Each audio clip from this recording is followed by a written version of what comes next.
Here the story actually stops and describes the design of this temple in detail, just like the tabernacle design in the Torah. There's all these gold and jewels and depictions of angels and fruit trees. It's all symbolism echoing back to the Garden of Eden. It's the place where heaven and earth meet, where God's presence dwells with his people. 1 Kings 7. Solomon was building his own house 13 years, and he finished his entire house. He built the house of the forest of Lebanon. Its length was 100 cubits, and its breadth 50 cubits, and its height 30 cubits. And it was built on 4 rows of cedar pillars, with cedar beams on the pillars. And it was covered with cedar above the chambers that were on the 45 pillars, 15 in each row. There were window frames in 3 rows, and window opposite window in 3 tiers. All the doorways and windows had square frames, and window was opposite window in 3 tiers. And he made the hall of pillars. Its length was 50 cubits, and its breadth 30 cubits. There was a porch in front with pillars, and a canopy in front of them. And he made the hall of the throne, where he was to pronounce judgment, even the hall of judgment. It was finished with cedar from floor to rafters. His own house where he was to dwell, in the other court back of the hall, was of like workmanship. Solomon also made a house like this hall for Pharaoh's daughter whom he had taken in marriage. All these were made of costly stones, cut according to measure, sawed with saws back and front, even from the foundation to the coping, and from the outside to the great court. The foundation was of costly stones, huge stones, stones of 8 and 10 cubits, and above were costly stones, cut according to measurement, and cedar. The great court had 3 courses of cut stone all around, and a course of cedar beams. So had the inner court of the house of the Lord, and the vestibule of the house.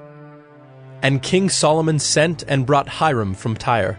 He was the son of a widow of the tribe of Naphtali, and his father was a man of Tyre, a worker in bronze. And he was full of wisdom, understanding, and skill for making any work in bronze. He came to King Solomon and did all his work. He cast 2 pillars of bronze. 18 cubits was the height of one pillar, and a line of 12 cubits measured its circumference. It was hollow, and its thickness was 4 fingers. The second pillar was the same. He also made 2 capitals of cast bronze to set on the tops of the pillars. The height of the one capital was 5 cubits, and the height of the other capital was 5 cubits. There were lattices of checker work with wreaths of chain work for the capitals on the tops of the pillars, a lattice for the one capital, and a lattice for the other capital. Likewise, he made pomegranates in 2 rows around the one lattice work to cover the capital that was on the top of the pillar, and he did the same with the other capital. Now the capitals that were on the tops of the pillars in the vestibule were of lily work, 4 cubits. The capitals were on the 2 pillars and also above the rounded projection which was beside the lattice work. There were 200 pomegranates in 2 rows all around, and so with the other capital. He set up the pillars at the vestibule of the temple. He set up the pillar on the south and called its name Jachin, and he set up the pillar on the north and called its name Boaz.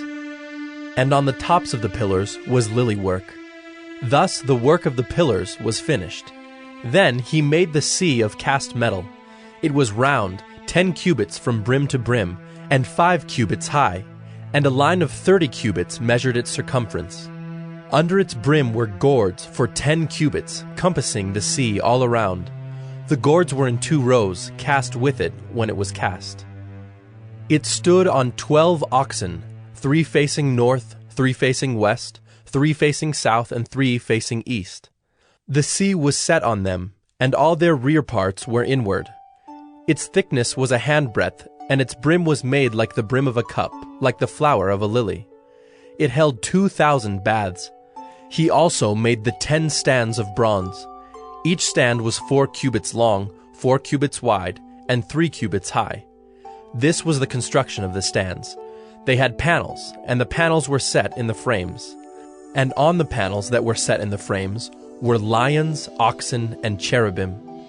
On the frames, both above and below the lions and oxen, there were wreaths of beveled work.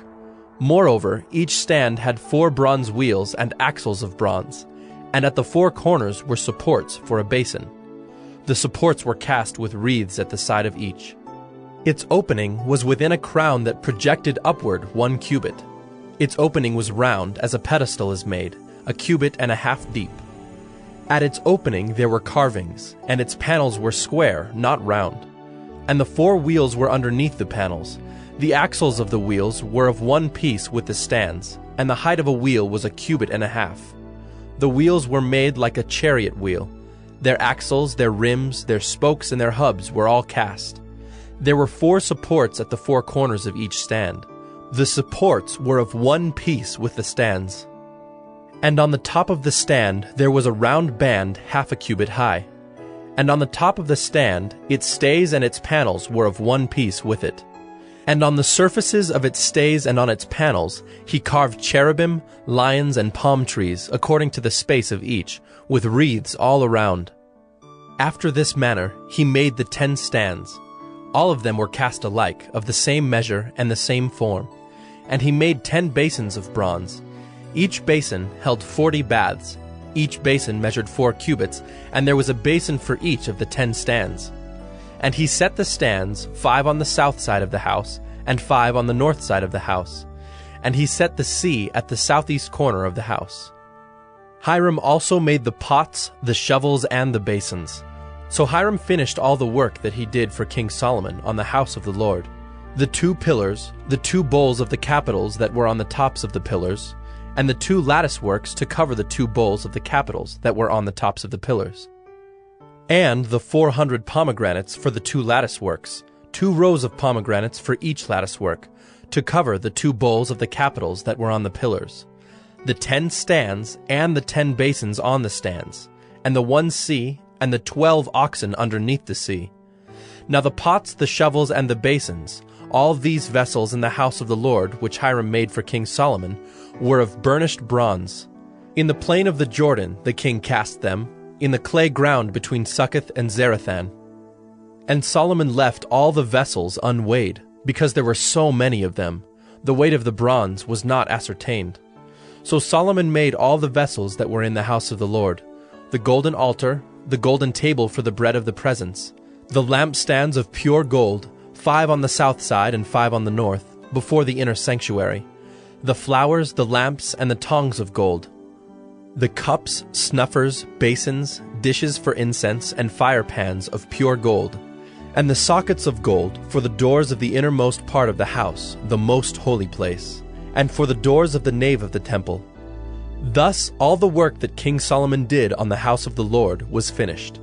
And Solomon brought in the things that David his father had dedicated, the silver, the gold, and the vessels, and stored them in the treasuries of the house of the Lord.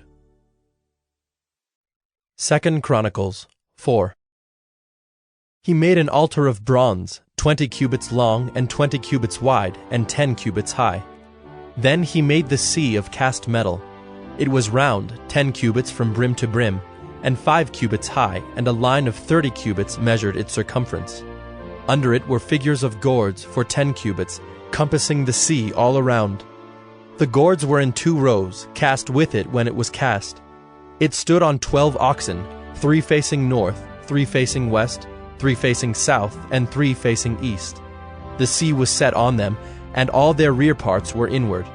Its thickness was a handbreadth, and its brim was made like the brim of a cup, like the flower of a lily. It held 3,000 baths.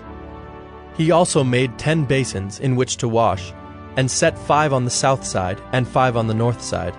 In these they were to rinse off what was used for the burnt offering, and the sea was for the priests to wash in. And he made 10 golden lampstands as prescribed, and set them in the temple, 5 on the south side and 5 on the north. He also made 10 tables and placed them in the temple, 5 on the south side and 5 on the north. And he made 100 basins of gold.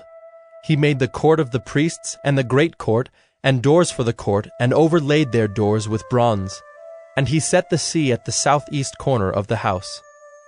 Hiram also made the pots, the shovels, and the basins. So Hiram finished the work that he did for King Solomon on the house of God. The 2 pillars, the bowls, and the 2 capitals on the top of the pillars, and the 2 lattice works to cover the 2 bowls of the capitals that were on the top of the pillars, and the 400 pomegranates for the 2 lattice works, 2 rows of pomegranates for each latticework, to cover the 2 bowls of the capitals that were on the pillars. He made the stands also, and the basins on the stands, and the 1 sea, and the 12 oxen underneath it. The pots, the shovels, the forks, and all the equipment for these Huram-Abi made of burnished bronze for King Solomon for the house of the Lord. In the plain of the Jordan the king cast them, in the clay ground between Succoth and Zeradah. Solomon made all these things in great quantities, for the weight of the bronze was not sought. So Solomon made all the vessels that were in the house of God, the golden altar, the tables for the bread of the presence, the lampstands and their lamps of pure gold to burn before the inner sanctuary, as prescribed, the flowers, the lamps, and the tongs of purest gold, the snuffers, basins, dishes for incense, and fire pans of pure gold, and the sockets of the temple for the inner doors to the most holy place, and for the doors of the nave of the temple were of gold.